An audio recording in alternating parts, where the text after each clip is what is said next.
Hello बच्चों, आप सबका एक बार फिर से स्वागत है इस चैनल पर जिसका नाम है केमिस्ट्री के लिए द लर्निंग साइड।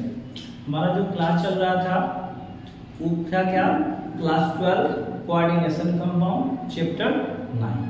तो जो है हम उसमें बहुत सारे वीडियो कर चुके हैं और आज जो जिस टॉपिक पर हम लोग डिस्कस करने वाले हैं उस टॉपिक का नाम क्या था, VBT ऑफ कोऑर्डिनेशन कंपाउंड।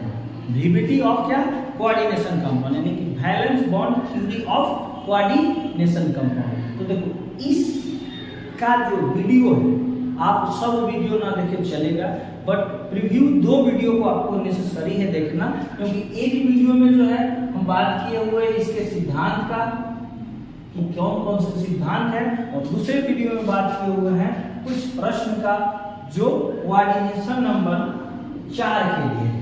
आज जो है हम लोग LFT एवं कोऑर्डिनेशन नंबर 6 वाला प्रश्न करेंगे। तो आपसे रिक्वेस्ट है कि आप इसको देखने से पहले, अगर एक किसी भी माध्यम से आपके पास पहुंचा है तो इसको देखने से पहले उसे देख ले। उसका लिंक हम डिस्क्रिप्शन बॉक्स में दे दिए हैं, आप उसे देख ले, उसके बाद इसे देखें, ज़्यादा अच्छा होगा। अन्यथा अगर आप उसे नहीं देखते हैं तो थोड़ा सा आपको मेहनत लगेगा, ये भी हम आसानी से आपको समझा देंगे। और एक सबसे जरूरी बात, ऐसे जरूरी नहीं है, वो मेरे लिए जरूरी है, आपके लिए जरूरी नहीं है। अगर इस चैनल पर आप नए हैं तो इसे सब्सक्राइब करें, क्योंकि आपका सब्सक्रिप्शन सपोर्ट हमें कुछ अलग करने का, उसको सही ढंग से करने का और अच्छा करने का प्रेरणा देता है। तो आप लोग से रिक्वेस्ट है कि अगर आप इस चैनल पर नए हैं तो चैनल को सब्सक्राइब करें। बिना समय वेस्ट किए हम आगे अपना क्लास बढ़ाएं। चलिए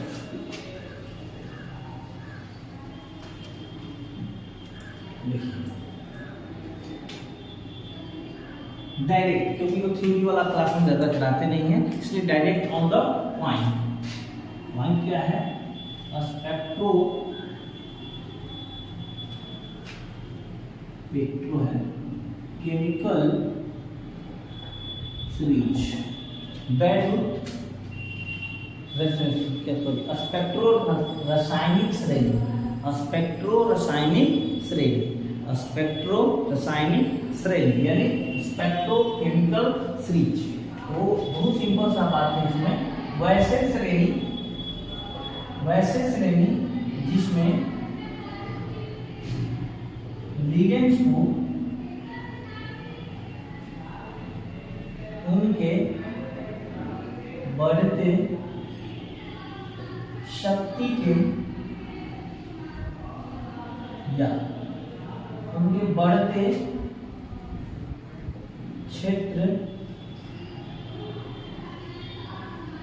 सिद्धांत के क्रम में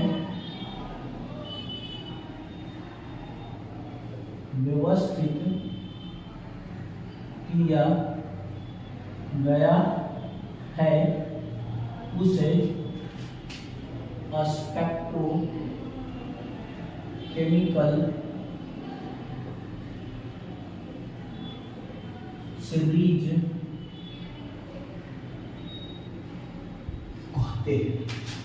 ठीक है, यानी कि इसमें क्या डिसाइड किया गया है, LFT का जो हम लोग बात कर रहे हैं, LFT यानी लिगेंड फील्ड थ्योरी, उसी का डिस्क्रिप्शन थोड़ा सा डिस्क्रिप्शन है, डिस्क्राइब इस टॉपिक के माध्यम से किया गया है। तो कुछ इसेंशियल लिगेंड जो बार बार यूज होते हैं, जो आपके काम के हैं, उसको हम यहाँ डिस्कस करते हैं और पढ़ते हैं कि LFT कहना क्या चाहता है या स्पेक्ट्रो केमिकल सीरीज में ऐसा क्या चीज है। तो देखिए, जितने भी हैलोजेंस होते हैं, हैलोजेंस में आ जाएगा आपका कौन, आयोडीन, ब्रोमीन, क्लोरीन, फ्लोरीन, ये सब दुर्बल है। ये सब क्या है, दुर्बल है। इनसे जो ज्यादा दुर्बल है, मतलब इनसे ज्यादा दुर्बल नहीं, इनसे जो स्ट्रांग है वो है OH, इनसे जो स्ट्रांग है वो है HCl नेगेटिव, इनसे जो स्ट्रांग है वो है H2O। पहले H2O है,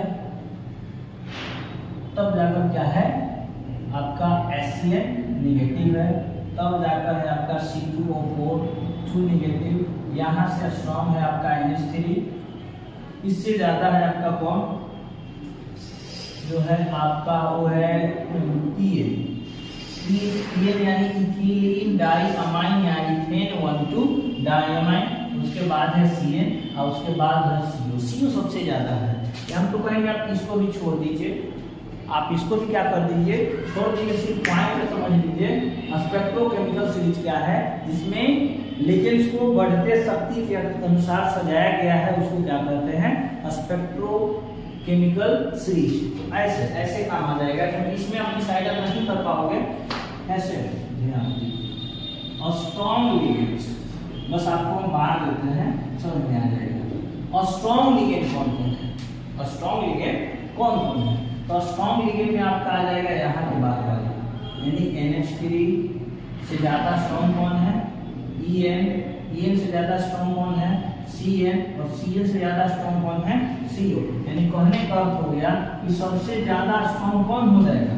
अगर बोला जाए कि LFP की सहायता से बताइए कि कौन सा लिगेंड प्रबल क्षेत्र सिद्धांत प्रदर्शित करता है, कौन सा लिगेंड प्रबल क्षेत्र सिद्धांत क्या करता है, प्रदर्शित करता है, तो हमारा आंसर क्या हो जाएगा, CO, carbon monoxide.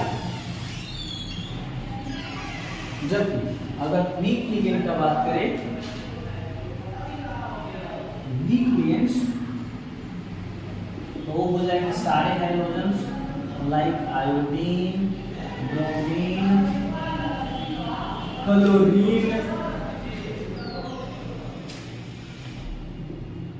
Fluorine, OH, H2O, ये सब वीक लिगेंड हो जाएंगे, जबकि बाकी सब जो हो जाएंगे वो क्या हो जाएंगे, स्ट्रॉन्ग लिगेंड हो जाएंगे। यानी आप 4 बचपन से तेज है आप सब, 5 को भवेद छोड़कर बाकी सब का होता है, कॉन्सोनेंट होता है। याद किए हैं कि नहीं, क्या याद किए, कभी याद किए कि ये कैसे कॉन्सोनेंट होता है, नहीं ना,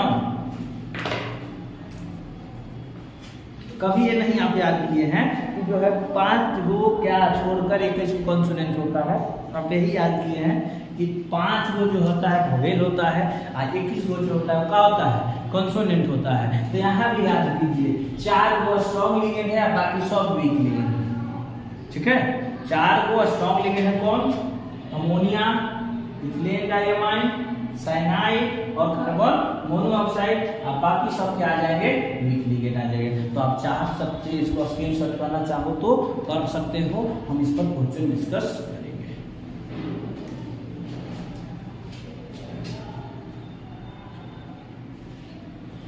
चलिए हो गया, बेस्ट कर रहे हैं, चलिए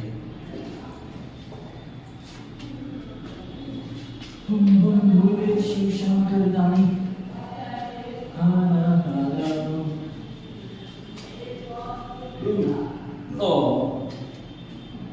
बता रहा है क्वेश्चन, देखिए NiCl4 2 नेगेटिव आयन का शंकरण एवं चुंबकीय लक्षण बताएं। यानी क्या क्या बताना है, इसका संकरण हाइब्रिडाइजेशन बताना है, इस आयन में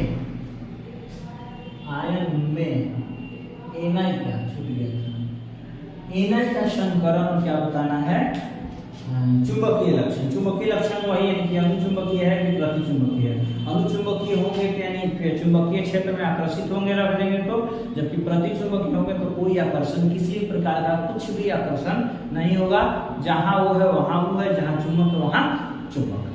बात समझ में आ रहा है ना, कि विपरीत चार्ज में क्या होता है, आकर्षण होता है, तो विपरीत चार्ज बोल तो क्या अनुचुंबकीय है, और सेम चार्ज में क्या होता है, प्रतिकर्षण होता है। तो ये ना तो विपरीत है ना सम है, प्रतिचुंबकीय है जो डिस्ट्रैक्ट नहीं होगा या कुछ मात्रा में डिस्ट्रैक्ट होगा, आकर्षित तो होने का सवाल ही नहीं। तो ही बताना आ जाइए। सबसे पहले क्या इसके लिए किया जाता है, ऑक्सीडेशन स्टेट। इसलिए बोल रहे हैं कि आप पिछला 2 वीडियो आराम से देख लीजिए, 2 नहीं तो कम से एक वीडियो देख लीजिए जो हम अपलोड किए हैं, ये क्लास को आप कर लीजिएगा, क्लियर हो जाएगा। ऑक्सीडेशन स्टेट ऑफ निकेल, इसका निकालना ऑक्सीडेशन स्टेट निकेल का, X +4 इंटू कितना -1। अभी लिखते हैं यहाँ देखिए कि क्लोरीन में -1 चार्ज होता है, सभी हाइड्रोजन पर चार्ज होते हैं -1 होते हैं, बराबर कितना -2 हो गया। चलिए x -4 बराबर कितना -2, x बराबर कितना आ जाएगा +2, क्योंकि इधर आ जाएगा तो +4 होगा ना, होगा। तो +4 में से -2 जाएगा तो कितना बचेगा। चलिए इसको आगे कर लेते हैं। आगे क्या करते हैं, बहुत जरूरी साइन सी कोऑर्डिनेशन नंबर, जिसको शॉर्ट में CN बोलते हैं। C से कोऑर्डिनेशन और N से क्या नंबर हो जाएगा। नंबर ऑफ लिगेंड क्या है 4 गो, और कितना डोनेट करता है 1 गो, तो कितना हो गया 4 गो। और जब 4 कोऑर्डिनेशन नंबर होता है तो दो तरह की पॉसिबिलिटी होता है। एक पॉसिबिलिटी होता है sp3 और दूसरा पॉसिबिलिटी क्या हो जाता है dsp2। sp3 को टेट्राहेड्रल और dsp2 को स्क्वायर पोलेनल कहते हैं। अगर हमारे पास कोऑर्डिनेशन नंबर 4 है, पिछले वीडियो में बता चुके हैं, यहाँ भी आप समझ सकते हैं। अगर कोऑर्डिनेशन नंबर 4 है तो 50% आंसर क्लियर, या तो sp3 होगा या क्या हो जाएगा dsp2। जब sp3 होगा तो उसका आकृति हो जाएगा टेट्राहेड्रल यानी चतुष्फलकीय, और जब dsp2 होगा तो संकरण होगा क्या स्क्वायर पोलेनल यानी कि वर्ग समतलीय। जैसे सिक्का उछाला जाता है तो या तो हेड आएगा या तो क्या आएगा टेल आएगा, तो वही बात है। जब 4 आ गया तो फिक्स है कि या तो ई होगा या तो ई होगा। 50% के लिए हमें डीबीटी का इस्तेमाल करना होता है, वैलेंस बॉन्ड थ्योरी का। निकेल पर चार्ज कितना आ गया, निकेल पर 2+ चार्ज है ना, 2+ चार्ज। निकेल का परमाणु कक्षक यानी कि atomic orbital of Na2+ ion, Na2+ का क्या परमाणु कक्षक इक्वल टू क्या हो जाएगा आर्गन 3d8 4s0 और 4p भी क्या, क्यों, क्योंकि देखिए 28 इसका एटॉमिक नंबर होता है। 28 क्या होता है एटॉमिक नंबर, और 28 में से 2 घट जाएगा तो कितना बचा जाएगा 26। 18 और 8 कितना 26। चलिए डी के लिए क्या बॉक्सा, बॉक्सा यानी कि कक्षक 1 2 3 4 बना। अगर ये कक्षक और कक्षा में कंफ्यूजन है तो 11th क्लास का वीडियो कल ही अपलोड किए हैं, आप उसको भी देख सकते हैं, आपको प्रॉफिट करेगा अगर समय है तो, क्योंकि ज़्यादा बड़ा नहीं है, 12 से 15 मिनट का वीडियो है, आप देख लीजिए। तब कक्षा का होता है, कक्षा का होता है, कक्षा का होता है, सब क्लियर हो जाएगा, ठीक ना। चलिए लेकिन यहाँ समझ लीजिए डी के लिए 5 गो, एस के लिए 1 गो, एन पी के लिए क्या, पी के लिए 3। बॉक्स बना दिए। अब ध्यान दीजिए इलेक्ट्रॉन फील्ड कीजिए 1 2 3 4 5 6 7 8 बोला काट को भर दी। अब देखिए sp3 बनाने के लिए हमको कुछ नहीं करना है, एगो एस और 3 को पी खा लिया, आराम से sp3 बन जाएगा। sp3 बनाने के लिए क्योंकि 4 है तो वही संभव है ना, sp3 या dsp2। sp3 बनाना तो एगो एस और 3 को पी खा लिया, हमारा sp3 हो जाएगा। लेकिन देखते हैं कि क्या लिगेंड कैसा है। अगर लिगेंड स्ट्रांग होगा तो ई वाला लिगेंड को इसमें भेज देगा, सॉरी ई वाला इलेक्ट्रॉन को इसमें भेज देगा। अगर लिगेंड स्ट्रांग होगा तो यहाँ वाले इलेक्ट्रॉन को कहाँ भेज देगा, यहाँ भेज देगा। और लिगेंड कमजोर होगा तो पेयर नहीं कर पाएगा, तो ऐसे कंडीशन में क्या हो जाएगा sp3। देखिए लिगेंड के रूप में क्लोरीन है, और अभी देखिए बंटवारा की स्पेक्ट्रोकेमिकल सीरीज में 4 स्ट्रांग लिगेंड छोड़कर अमोनिया En Cn और CO बाकी सब कमजोर है, यानी कि Cl क्या है कमजोर लिगेंड है, तब ये पेयर नहीं कर पाएगा। जब पेयर नहीं कर पाएगा तो एगो S और 3 को P मिलकर क्या दे देंगे sp3। यानी यहाँ लिख देंगे कि Cl- एक कमजोर लिगेंड है,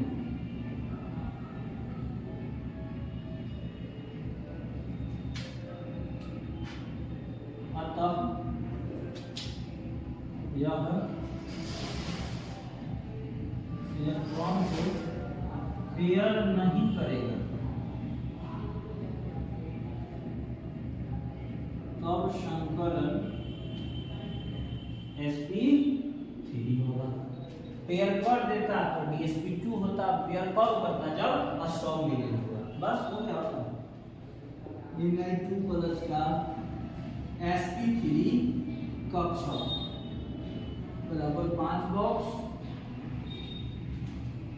एक हुआ 3 को मिलकर कई को 4, 1 2 3 4, ये हमारा हो गया क्या 3D, और ये क्या हो गया sp3। लिख लेंगे यहाँ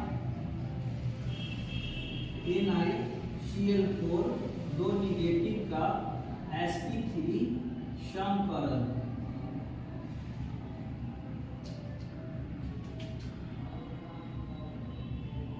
एक 2 3 4 5, ये 4 इलेक्ट्रॉन का एक है, सॉरी इसमें भर दीजिए पहले इलेक्ट्रॉन। 1 2 3 4 5 6 7 8, 8 में नहीं भराएगा क्योंकि पेयर तो हुआ नहीं। 1 2 3 4 5 6 7 8, चलिए इसमें भर दीजिए। कहाँ से? From 4 Cl negative ligands. यहाँ जो इलेक्ट्रॉन भरा जाएगा वो कहाँ से भरा जाएगा? 4 गो क्लोरीन लिगेंड से। तो देखिए संकरण का अगर बात करें तो संकरण क्या हो गया sp3, sp3 यानी क्या टेट्राहेड्रल। आकृति क्या हो गया इसका? टेट्राहेड्रल यानी कि चतुष्फलकीय। जबकि इसका क्या चुंबकीय गुण का बात करें तो अनपेयर्ड इलेक्ट्रॉन को देख लीजिए, अनपेयर्ड इलेक्ट्रॉन कितना है? तो अनपेयर्ड इलेक्ट्रॉन की संख्या 1 और 1 2, जो अकेला इलेक्ट्रॉन होता है वही अनपेयर्ड इलेक्ट्रॉन कहलाता है। तो अब ये क्या हो जाएगा? पैरामैग्नेटिक, यानी कि इसको हिंदी में कहेंगे क्या? अनुचुंबकीय, अनुचुंबकीय। और देखो जब अनुचुंबकीय आता है तो एक और चीज निकलता है जिसका नाम मैग्नेटिक मोमेंट। और मैग्नेटिक मोमेंट का फॉर्मूला होता है अंडर इंटू n प्लस 2, जहाँ n बराबर जो होता है अनपेयर्ड इलेक्ट्रॉन। n बराबर क्या हो जाएगा? अनपेयर्ड इलेक्ट्रॉन, यानी कि वैल्यू रखेंगे सर तो देखिए 2 × 2 + 2 बराबर क्या हो जाएगा? √2 × 4 ना, यानी √8, यानी कितना आ जाएगा? 2√2, यानी कितना 2 √2 का वैल्यू कितना हो जाता है? 2 × 1.41, यानी कि 2.82 दिखाई दे रहा है? नहीं दिखा। चलिए इसको इधर लिख देते हैं, यही तोड़ दीजिए डायरेक्ट। 2√2 यानी कि 2.82 बिलियन, ये हो जाएगा। ये होता है चुंबकीय आघूर्ण। न्यू से किसको इंडिकेट करते हैं? चुंबकीय आघूर्ण को। और चुंबकीय आघूर्ण बार बार नहीं निकालेंगे, समझ जाइए। अगर अनपेयर्ड इलेक्ट्रॉन 0 आएगा तो चुंबकीय आघूर्ण भी 0 हो जाएगा। अगर अनपेयर्ड इलेक्ट्रॉन 1 या उससे अधिक आ रहा है तो अनपेयर्ड इलेक्ट्रॉन की संख्या बढ़ेगा, तो चुंबकीय आघूर्ण का मान भी क्या होगा? बढ़ेगा। चाहे तो स्क्रीनशॉट कर सकते हैं।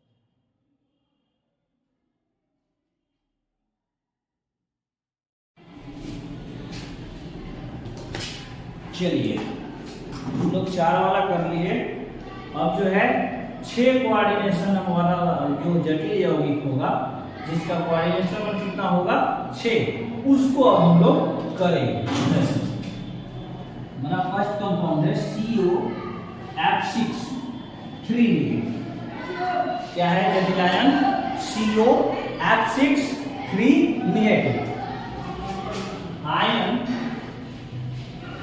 में CO वो छोटा है क्योंकि O यहाँ किसका काम कर, CO किसका काम कर रहा है? कोबाल्ट का, कार्बन मोनोऑक्साइड का नहीं। आयन में CO का हाइब्रिडाइजेशन एवं आकृति बताएं। क्या क्या बताना है? हाइब्रिडाइजेशन और आकृति, हाइब्रिडाइजेशन और आकृति हम लोग देखिए।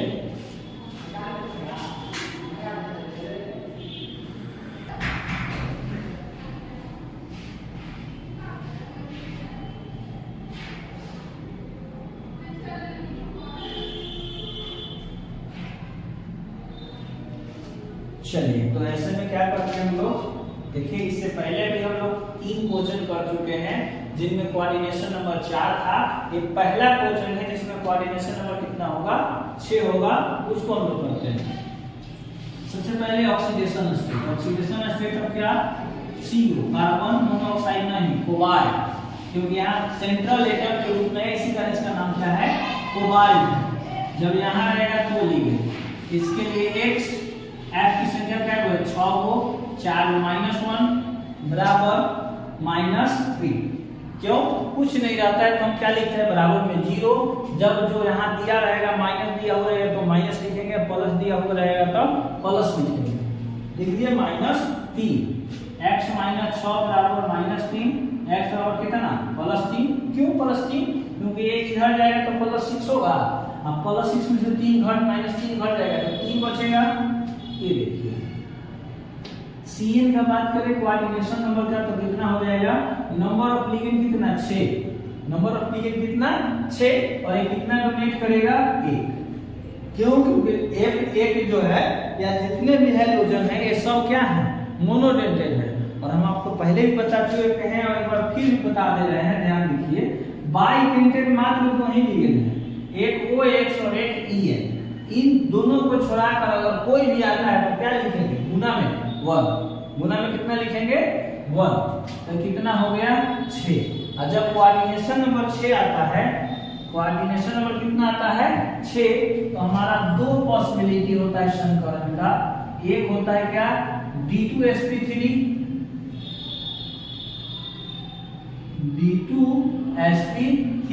और एक हो जाता है sp3d2।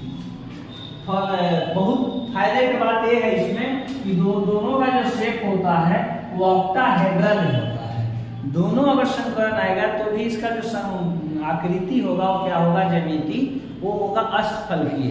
इंग्लिश में इसको क्या कहते हैं, ऑक्टाहेड्रल। ठीक है, तो चलिए देखते हैं, बढ़ते हैं।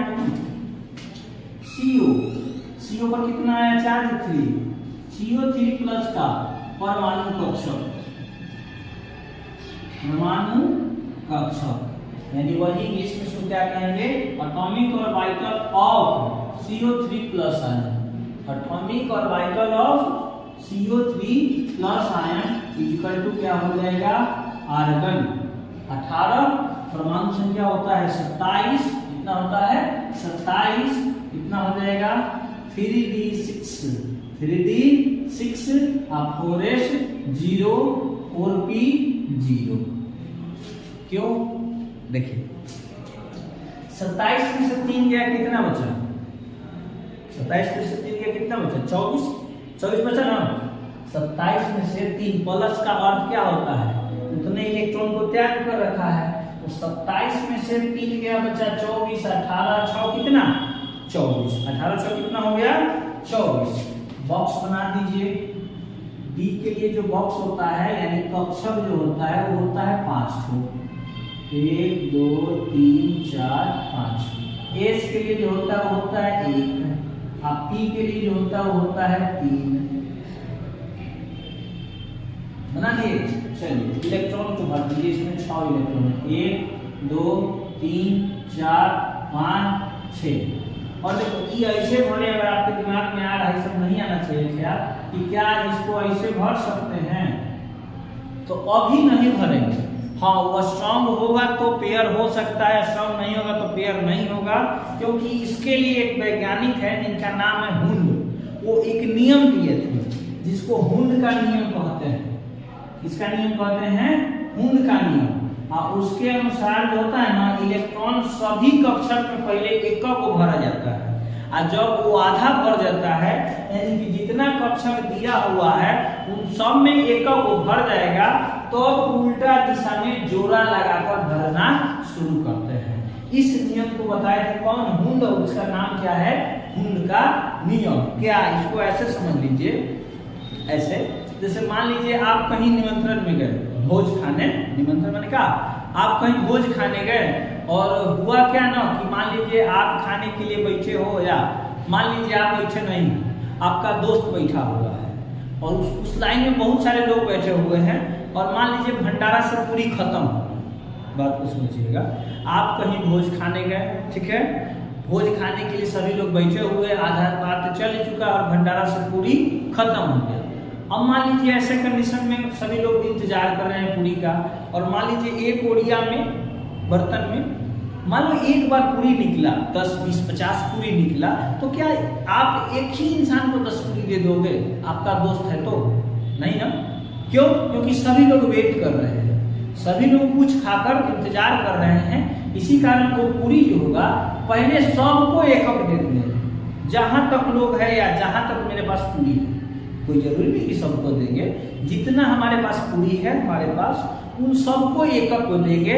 अगर सबको हम इंडी तक पहुंच गए जहां तक लोग बैठे हुए थे, तो ये भी नहीं करना कि उन्हीं से जोड़ा लगाते आ गए। अब जब यहाँ से आप बांटते गए थे तब तक खेलने वाला दुनिया पूरिया खा गया था, ये वो पूरी रखले रहेगा नहीं ना, खा जाएगा ना। तो जोड़ा लगाना है, माने 2 पूरी देना है, लेकिन वहां से नहीं, यहाँ से फिर जहां से शुरू किए थे वहीं से।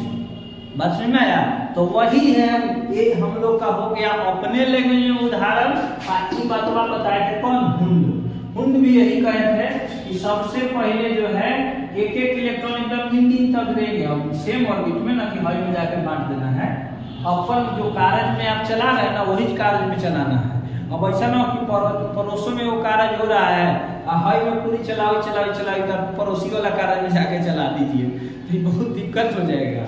अपन में तो देखिए 6 को भरना है, 6 को भर तो 3 को भर ना, ये हो गया 4, ये हो गया 5, यानी डी के जो कक्षा का 5 हुआ है, यानी कि इस पार्ट में 5 आदमी बैठे हुए, हमारा भी पूरी कई वो है 6 को भर दिए। अब है ये नहीं, अब जोड़ा नहीं लगेगा। चलिए तो अब देखेंगे, अब आते हैं अपना इस चैप्टर में, इस टॉपिक में। तो अब यहाँ हम लोग देखते हैं कि लिगेंड कौन है और कैसा है, उसका बिहेव कैसा होता है। तो लिगेंड के रूप में देखिए यहाँ फ्लोरीन है, F नेगेटिव, और F नेगेटिव जो है एक कमजोर लिगेंड है। कहने का अर्थ है कि ए वाला इलेक्ट्रॉन को ये भेज वो नहीं पाएगा, यानी यह इलेक्ट्रॉन को पेयर नहीं करेगा। तो लिख देंगे कि चूंकि F नेगेटिव एक कमजोर लिगेंड है, वीक लिगेंड है,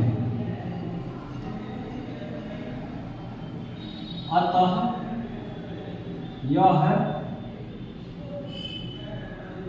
इलेक्ट्रॉन को पेयर नहीं करेगा। तब संकरण sp3d2 होगा, ठीक है। और अब भागते हैं, समझिए, चूंकि क्या बोला कि फ्लोरीन एक कमजोर लिगेंड है, वीक लिगेंड है, इलेक्ट्रॉन को पेयर नहीं कर पाएगा, तो संकरण क्या होगा sp3d2। तो s और p तो दिखाई दे रहा है, 2 d के लिए d दिखाई दे रहा है नहीं ना। तो जैसे s 0 हुआ, 4a 0 हुआ, 4p 0 हुआ, उसी तरह से अब जोड़ेंगे किसको? 4d 0 को। किसको जोड़ेंगे? 4d 0 को। और d के लिए जो बॉक्स होता है यहाँ 5 है, तो यहाँ भी 5 ही होगा, 1 2 3 4 5। लेकिन हमें चाहिए कितना? 2। देखिए बताए थे कि 4 डेग रसगुल्ला है, तो रसगुल्ला में डूबना नहीं है, आप जितना खा सकते हो उतना निकाल के खाइए। यानी हमारा कै गो टी चाहिए? 2 गो। या उससे भी एक इंपॉर्टेंट पॉइंट समझ जाइए, जय गो कोऑर्डिनेशन नंबर है ना, 4 गो है तो 4 गो कक्षा लेंगे, चाहे उन्ने से ले चाहे इन्ने से ले।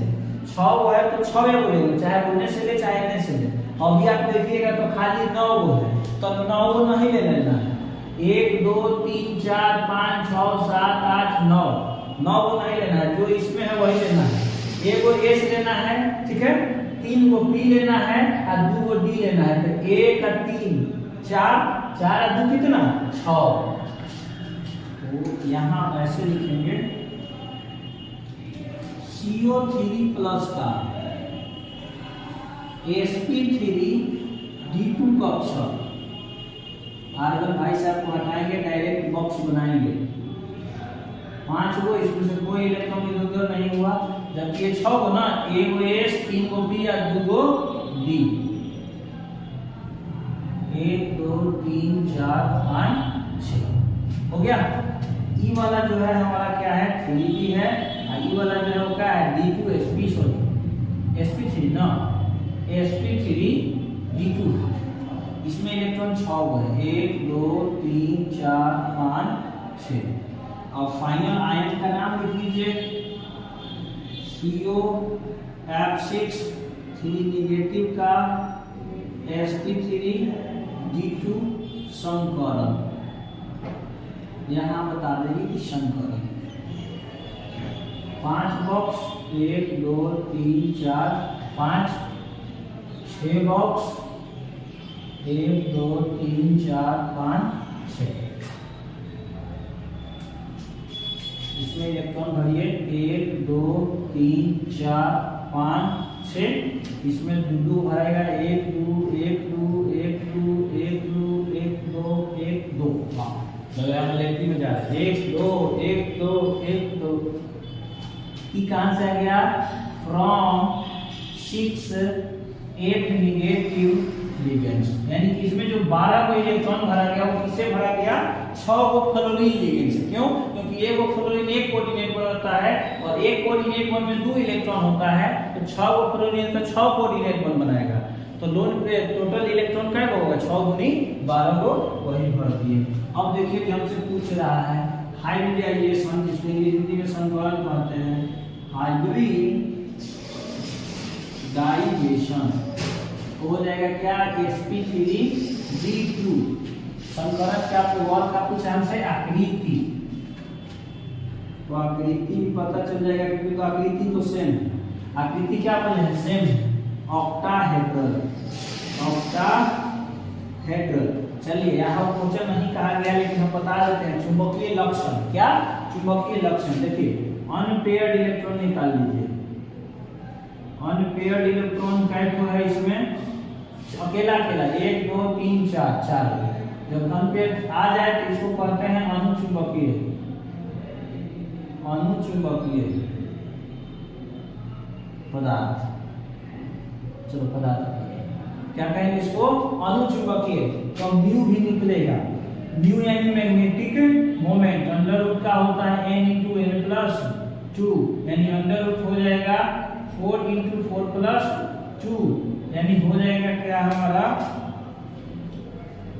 अंडर रूट इसके बराबर म्यू बराबर ना, म्यू बराबर अंडर रूट 4 × 6, यानी अंडर रूट 24। 25 रहता तो 5 लिखते, 24 है तो यानी 4.84 क्या dm। ये हो गया चुंबकीय आघूर्ण का मान। एक बार आराम से समझ लीजिए और चाहे तो आप स्क्रीनशॉट कर सकते हैं।